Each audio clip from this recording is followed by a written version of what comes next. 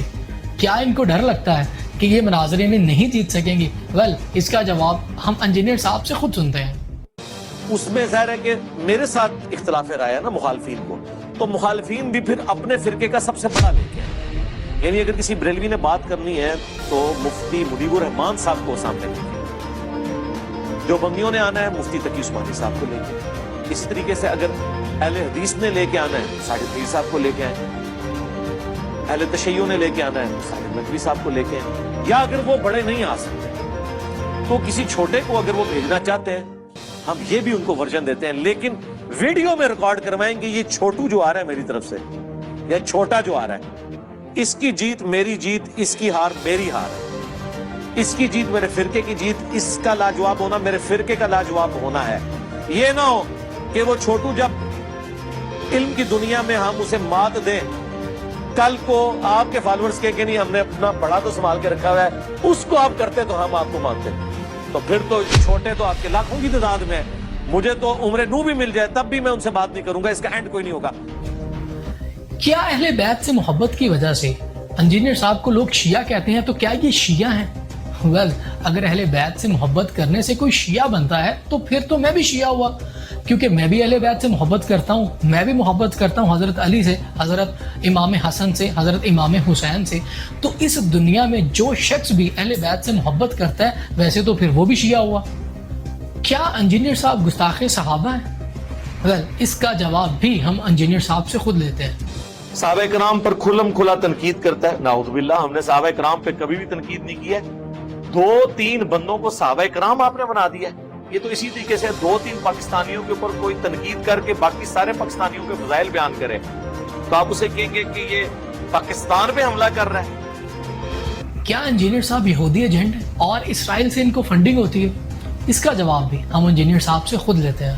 ہاں، اس کے بعد پھر یہ لوگ یہ کہتے ہیں کہ جی اس سے یہود و نصارہ سے ایجنسی سے فنڈنگ ہوتی ہے۔ یہود و نصارہ آپ کو یہ کہیں گے کہ قرآن بخاری اور مسلم پڑھو تو تم ہدایت پا جاؤ گے۔ ہاں، اس کے علاوہ بھی انجینئر صاحب پہ بہت زیادہ اعتراضات لگائے جاتے ہیں جن کا جواب وہ بارہا دے چکے ہیں۔ ان پر ہزاروں FIR بھی کاٹی گئی ہیں جو ابھی آپ کو آپ کی اسکرین پر نظر آ رہی ہوں گی، جو کہ ردی کی ٹوکری میں گئی، جن کا جواب انجینئر صاحب نے خود جا کر عدالت میں جمع کرایا۔ میں کوئی مفتی نہیں ہوں، نہ ہی میں کوئی اسکالر ہوں، اور نہ میں آپ کو یہ کہہ رہا ہوں کہ آپ صرف اور صرف انجینئر صاحب کو ہی سنو۔ میں بھی انجینئر صاحب کے علاوہ ڈاکٹر طاہر القادری صاحب کو بھی سنتا ہوں۔ انفیکٹ میں تو ان کے منہاج الکرام میں اعتکاف پر بھی بیٹھا ہوں۔ میں وہ ہر بات مانتا ہوں جو بات قرآن و حدیث کے مطابق ہو، مگر میں یہ بات نہیں مان سکتا کہ اگر کوئی غیر نبی ہو اور وہ یہ دعویٰ کرے کہ وہ اللہ سے ہم کلام ہوتا ہے، یہ تو اللہ کی شان کے خلاف ہے۔ میں اس شخص کو نہیں مانوں گا۔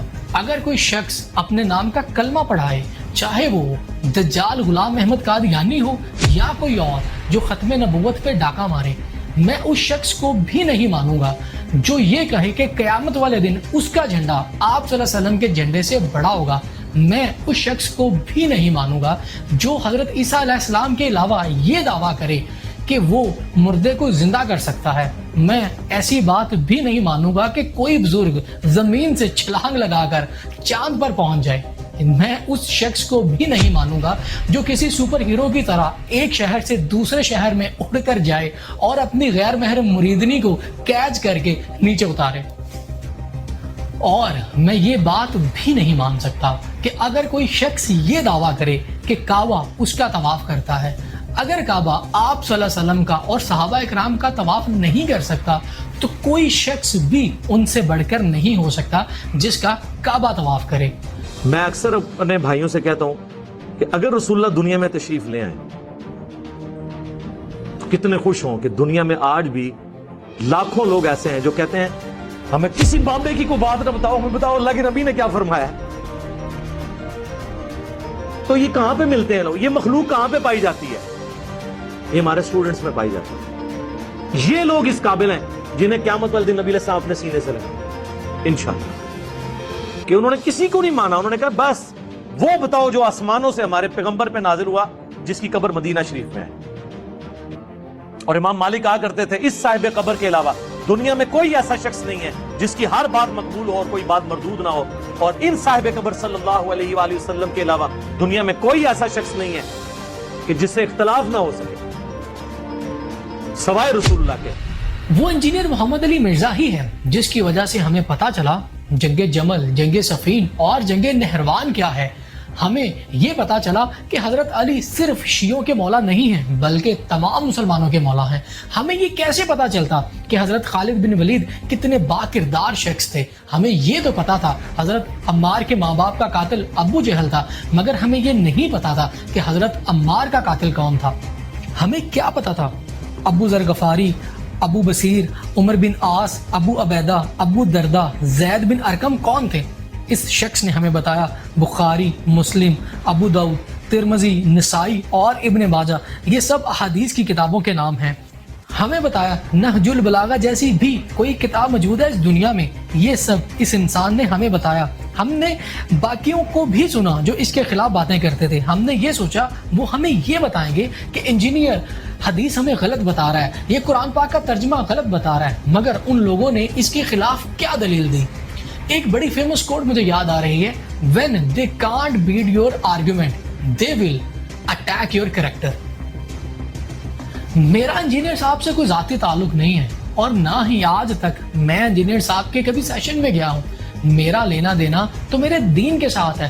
جو شخص بھی قرآن و حدیث کی بات کرے گا میں اس کو ضرور سنوں گا۔ مجھے اب دنیا میں کوئی رہنے کی خواہش نہیں ہے سوائے اس کے کہ میں کہتا ہوں کہ جتنا میں ڈیلیور کر سکتا ہوں نا، اور جتنا میں ان باطل فرقوں کو اور شیطانی راستوں کو للکار سکتا ہوں وہ میں خود کر کے جاؤں۔ ویسے تو اتنے اسٹوڈنٹ پروڈیوس ہو گئے کہ وہ چلائیں گے، لیکن میں کہتا ہوں میں جتنی بیسٹ ایفرٹ پٹ کر سکتا ہوں وہ کر دوں۔ اس کے علاوہ کوئی اور خواہش نہیں ہے کہ رذیل عمر تک کوئی لٹایا جائے۔ اپنا بہت زیادہ خیال رکھیے گا۔ اگر آپ کو یہ میری کوشش پسند آئی تو لائک اور سبسکرائب ضرور کیجیے گا۔